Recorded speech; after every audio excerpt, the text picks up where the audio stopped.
vêm aqui no Brasil para trabalhar. Aprender arquitetura e urbanismo para ajudar, mas não é para ajudar só o Brasil ou Haiti, é para ajudar o mundo. É o meu sonho.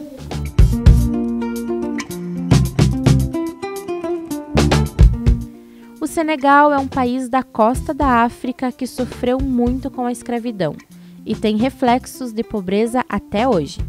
A língua oficial é a francesa, herdada dos colonizadores, mas a maioria da população fala idiomas de outras etnias.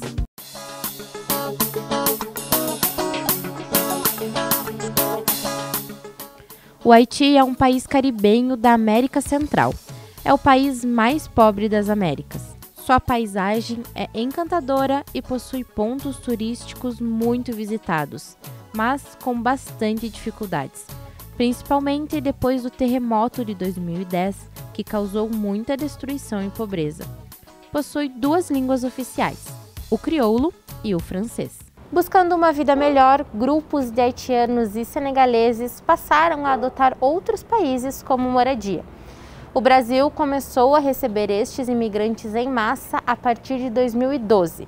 Segundo os últimos dados coletados em 2018, a estimativa é que tenham 15 mil imigrantes no Rio Grande do Sul. Aqui em Erechim, a estimativa é que tenham mais de 300 destes imigrantes. A gente tem que prestar atenção, olhar para esses movimentos também como processos de mobilidade. Né?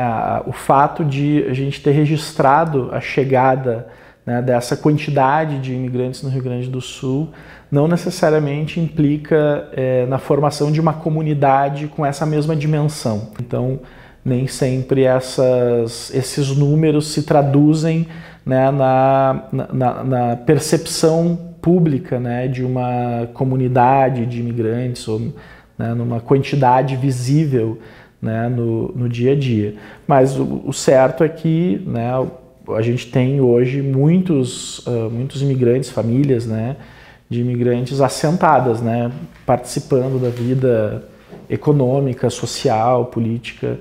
Apesar de estarem separados por um oceano e mais de 6 mil quilômetros, haitianos e senegaleses costumam ser classificados como sendo um só grupo.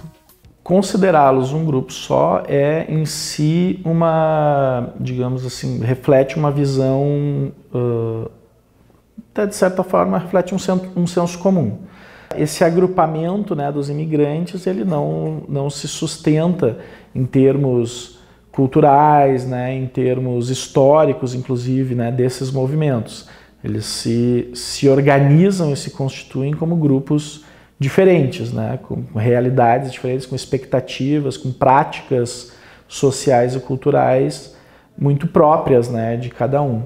Além das muitas mudanças que o imigrante passa ao ir para um novo país, a língua pode ser considerada a principal adaptação e que nem sempre é fácil, como é o caso do Mactar, que só conheceu a língua portuguesa aqui no Brasil. Eu aprendi aqui no Brasil, nunca escutei quem que fala português antes que veio aqui.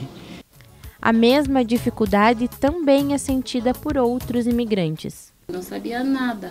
Quando eu cheguei no Brasil, meu Deus, estava ouvindo falando, me dizia, meu, que isso? Será que eu vou conseguir falar? Depois eu aprendi aqui, com o aplicativo, eu fiz meu esforço sozinha. Depois, mais ou menos um mês, eu comecei a entender alguma coisa e falar alguma coisa. É uma língua que eu venho conhecer aqui no Brasil.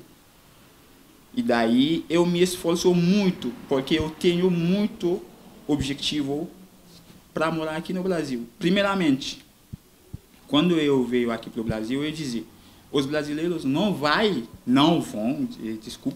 aprender a minha língua. E daí, para sobreviver aqui, tem eu que me esforço para aprender a língua portuguesa.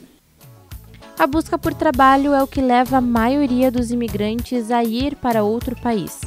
Segundo dados do CAGED, em 2018 foram empregados formalmente no Rio Grande do Sul mais de 5 mil imigrantes. A imigração ela tem essa motivação primordial da busca por trabalho, né, e da busca por recursos econômicos, né, recursos financeiros, e esses recursos financeiros eles se traduzem em remessas, né, para os seus países de origem, para sustentar suas famílias, para auxiliar, né, no sustento das famílias nas suas regiões de origem.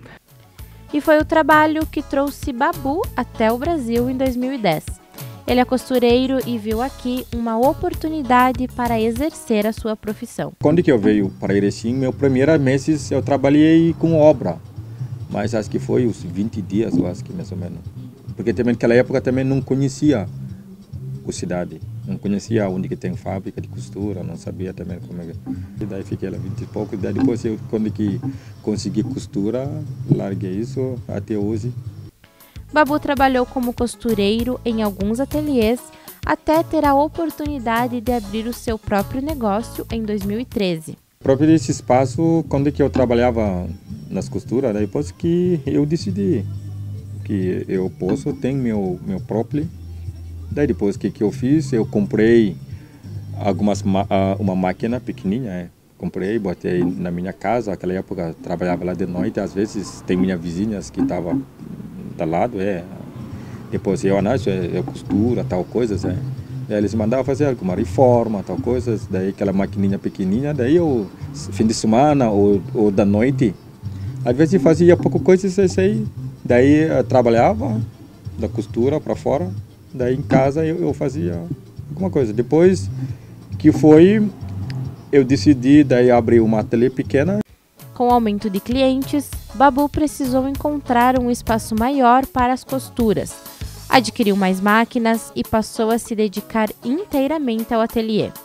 Ele também formou família e fala com orgulho de seus filhos. Nós conhecemos assim, para amizade, daí essa amizade veio, o relacionamento foi, daí até nós se conhecemos para se apaixonar, daí nós temos filhos, 2 gêmeos, são um casal, Adama e Awa, são bem lindas, tem foto deles ali na frente, lá em cima também, né?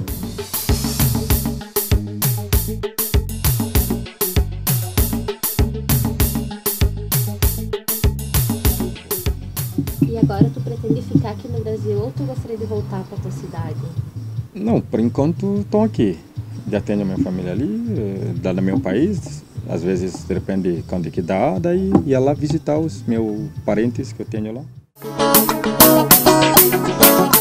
E na próxima reportagem você vai saber sobre a educação.